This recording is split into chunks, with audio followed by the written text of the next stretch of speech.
नमस्कार, आप सबको लादेनिस किचन में हार्दिक स्वागत है। आज हम बनाने वाले हैं बनाना स्टेम कटलेट। ये आसानी से बन जाता है और बहुत स्वादिष्ट होता है। आशा है कि आपको आज का रेसिपी बहुत पसंद आएगा। अगर आपको रेसिपी पसंद आए तो वीडियो को लाइक कीजिए और शेयर कीजिए। हमारे नए वीडियोस का नोटिफिकेशंस के लिए चैनल को सब्सक्राइब कीजिए और बेल आइकन को भी प्रेस कर दीजिए। तो चलिए स्टार्ट करते हैं आज का रेसिपी। बनाना स्टेम कटलेट बनाने के लिए हमें चाहिए एक छोटा सा बनाना स्टेम। बनाना स्टेम को जब कट करते हैं तो उससे धागे जैसे निकलते हैं। वो धागे हाथ से ना चिपके उसके लिए हम हाथों में थोड़ा सा तेल लगा लेंगे।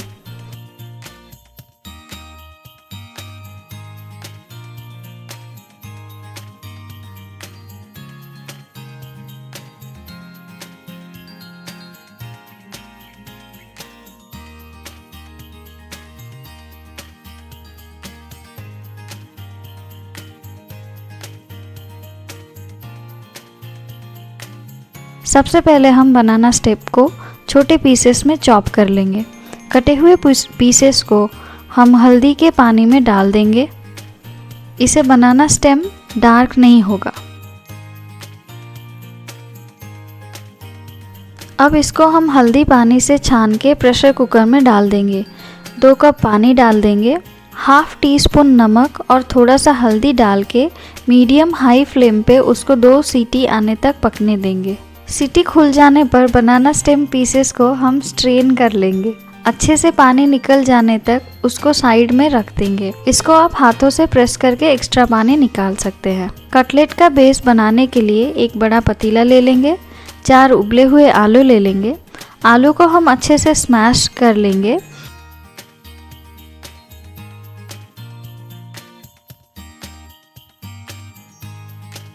इसमें डालेंगे 1 टीस्पून सॉल्ट, 1 टीस्पून काली मिर्ची powder, 1 teaspoon chaat masala, 1 teaspoon गरम मसाला, हाफ टी स्पून लाल मिर्ची पाउडर, बनाना स्टेम पीसेस और थोड़े से कटे हुए धनिया के पत्ते।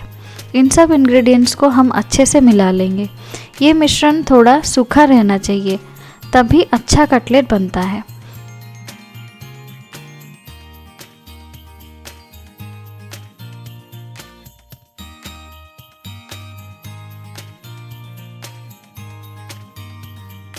अब इसमें डालेंगे थोड़ा सा ब्रेड क्रम्स और अच्छे से मिला लेंगे।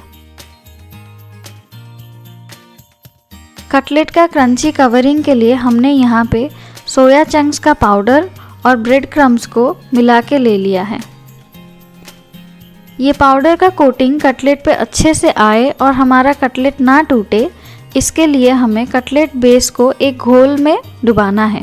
तो ये घोल बनाने के लिए हमने यहाँ लिया है 2 टेबल स्पून मैदा, 2 टेबल स्पून कॉर्नफ्लोर, थोड़ा सा नमक, हाफ टेबल स्पून काली मिर्ची पाउडर। इन सब को अच्छे से मिला के एक घोल बना लेंगे।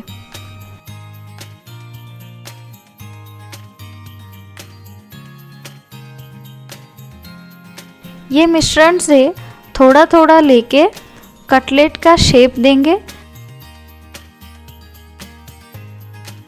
इसको मैदे के घोल में डुबाएंगे और तुरंत निकाल के ब्रेड क्रम्स वाले पाउडर में अच्छे से लपेट लेंगे।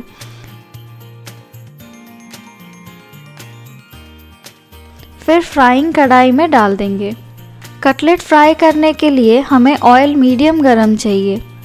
अब हम 3 से 4 कटलेट को ऑयल में डाल देंगे और गोल्डन ब्राउन होने तक मीडियम फ्लेम पे पकाते रहेंगे। इसी तरह से सारे कटलेट्स को फ्राई कर लेंगे। कटलेट गोल्डन ब्राउन हो गए हैं। अब इनको हम निकाल लेंगे। तैयार है हमारा टेस्टी क्रिस्पी बनाना स्टेम कटलेट। तो फिर मिलेंगे अगले वीडियो में। अगला वीडियो का नोटिफिकेशन पाने के लिए चैनल को सब्सक्राइब करें और बेल आइकन को भी प्रेस कर दीजिए। Thank you.